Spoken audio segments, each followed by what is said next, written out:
पाकिस्तानच्या आशीर्वादानं भारताच्या पहलगाममध्ये झालेल्या दहशतवादी हल्ल्यानंतर भारतानं पाकिस्तानचं पाणी बंद करायचा निर्णय घेतला. मग रागाच्या भरात पाकिस्ताननं देखील 4-5 निर्णय जाहीर केले, ज्यामध्ये शिमला करार आम्ही पाळणार नाही असं सांगितलं, भारताच्या लोकांचे व्हिसा कॅन्सल केले आणि भारताबरोबरचा व्यापार देखील बंद केला. हा निर्णय पाकिस्ताननं रागाच्या भरात तिरिमिरीनं घेतला असेल, तर आता राग आणि भीक माग अशी परिस्थिती पाकिस्तानवर येणार आहे. कारण आता ऑलरेडी पाकिस्तानमधल्या मिनिस्ट्री ऑफ हेल्थ सर्व्हिसेसनं पाकिस्तानमध्ये औषधासाठीची इमर्जन्सी जाहीर केलेली आहे. कारण पाकिस्तान खूप मोठ्या प्रमाणावर त्यांच्याकडच्या औषधांसाठी भारतावर अवलंबून आहे.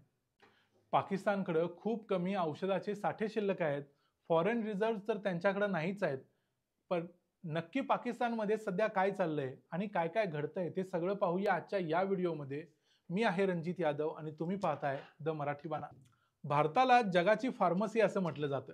जगातल्या सगळ्या औषधांच्या 20% औषधं फक्त भारत एकटा बनवतो. जगातल्या लसींच्या पैकी 60% लसी भारत एकटा बनवतो. औषधांच्या बाबतीत पाकिस्तानच काय, जगातले अनेक विकसित देश देखील भारतावर अवलंबून असतात. कारण भारता एवढी स्वस्त औषधं, जेनरिक औषधं कुठलाही देश विकू शकत नाही.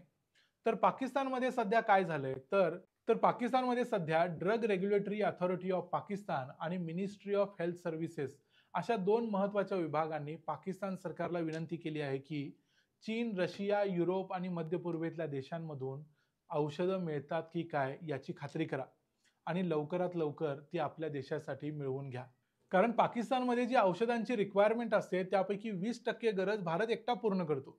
कित्येक औषधं अशी असतात जी बनतात पाकिस्तानमध्ये, पण ती बनवण्यासाठी जो कच्चा माल लागतो तो भारतातून पुरवला जातो, ज्याला ॲक्टिव्ह फार्मा इन्ग्रेडियंट्स असं म्हटलं जातं, म्हणजेच API. या APIच्या बाबतीत 30 ते 40% पुरवठा फक्त भारत एकटाच पाकिस्तानला करतोय.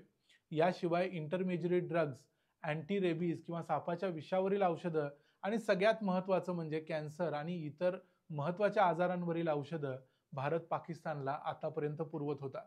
क्रिटिकल केअरमध्ये वापरले जाणारे अँटीबायोटिक्स आणि ब्लड क्लॉटिंग मेडिसिन्स देखील भारतच पाकिस्तानला गेली अनेक वर्षे पुरवतोय. आणि अशी अनेक औषधं भारताकडून पाकिस्तानला स्वस्तात मिळत असल्यामुळं पाकिस्तानमध्ये ती औषधं बनवण्यासाठीच्या फॅसिलिटीज अनेक वर्षात निर्माणच केल्या गेल्या नाहीत. इथे एक इंटरेस्टिंग सांगण्यासारखी गोष्ट म्हणजे या अगोदर देखील भारत आणि पाकिस्तानमध्ये अनेक वेळा अशा प्रकारचे टेन्शन निर्माण झालेले होते. उदाहरणार्थ 2019 साली जेव्हा पुलवामामध्ये दहशतवादी हल्ला झाला, त्यानंतर देखील अशा प्रकारचं टेन्शन निर्माण झालं होतं. पण भारतानं इतका दहशतवादी हल्ला होऊन देखील त्या काळात जे एसेन्शियल ड्रग्ज होते, म्हणजे जीवनावश्यक अशी जी औषधं होती, ती पाकिस्तानला पुरवायचा निर्णय घेतला होता. त्यानंतर कोविड-19च्या काळात देखील आणि कोविड-19 नंतरच्या काळात देखील भारतानं पाकिस्तानला व्हॅक्सिन्स देखील पुरवल्या होत्या. याशिवाय मगाशी म्हटल्याप्रमाणे API म्हणजे औषध तयार करण्यासाठी वापरला जाणारा कच्चा माल देखील पाकिस्तानला पुरवायचा निर्णय घेतला होता. म्हणजे भारतानं तयार केलेली औषधं पाकिस्तानमध्ये बसलेल्या हाफिज सईद वगैरे अनेक नालायक लोकांनी आतापर्यंत खाल्लेली असतील आणि म्हणून ते नालायक लोक जिवंत असतील, पण याची जाण या पाकिस्तानातल्या लोकांना नाही आहे. यावेळी पहिल्यांदा भारतानं कुठल्याही परिस्थितीत अशा प्रकारची औषधं पुरवली जाणार नाहीत असा निर्णय घेतलाय. त्यामुळे पाकिस्तानसाठी हा एक खूप जबरदस्त झटका आहे. पाकिस्तान सध्या मगाशी म्हटल्याप्रमाणे युरोप, चीन, रशिया आणि मध्य पूर्वेतून औषधं मागवायचा विचार करतोय. पण इथे एक गोष्ट लक्षात घ्यायला पाहिजे, ती म्हणजे औषध हे काही इंडस्ट्रीमध्ये लागणारा कच्चा माल नव्हे. तो मागवण्यासाठी अनेक टेस्ट करावे लागतात, सर्टिफिकेशन करावे लागतात. त्याच्यानंतर ते औषध मागवता येतं, कारण शेवटी ते माणसाला खायला द्यायचं असतं. दुसरी गोष्ट म्हणजे चीनसारख्या देशाकडून मिळणारा जो कच्चा माल आहे, म्हणजे जो API आहे, तो अतिशय महागडा आहे आणि त्यात महत्त्वाची आणखी गोष्ट म्हणजे त्याची क्वालिटी अतिशय खराब आहे. ही चीनची क्वालिटी असल्यामुळं चायना माल ज्याला म्हणता येईल अशाच प्रकारची त्याची क्वालिटी असते. दुसरी गोष्ट म्हणजे पाकिस्तानला औषध मागवायची कुठल्याही देशाकडून तयारी असेल, तरी पाकिस्तानकडे जे फॉरेन रिझर्व्हज आहेत म्हणजे परकीय चलन आहे, ते आता अतिशय कमी शिल्लक राहिलेलं आहे. त्यांनी जर औषधांवर परकीय चलन खर्च केलं, तर उद्या युद्धाची वेळ आली तर त्यांना परत परकीय चलन कोण देणार? हा देखील प्रश्न आहे. याशिवाय ज्यांच्याकडून त्यांना औषध मागवायचं आहे, त्यांना औषध पाकिस्तानला विकायचं आहे का? हा तिसरा प्रश्न आहेच. पाकिस्तानमध्ये गेट्स फार्मा, सियारले, मार्टिन डाव वगैरे काही फार्मास्युटिकल कंपन्या आहेत.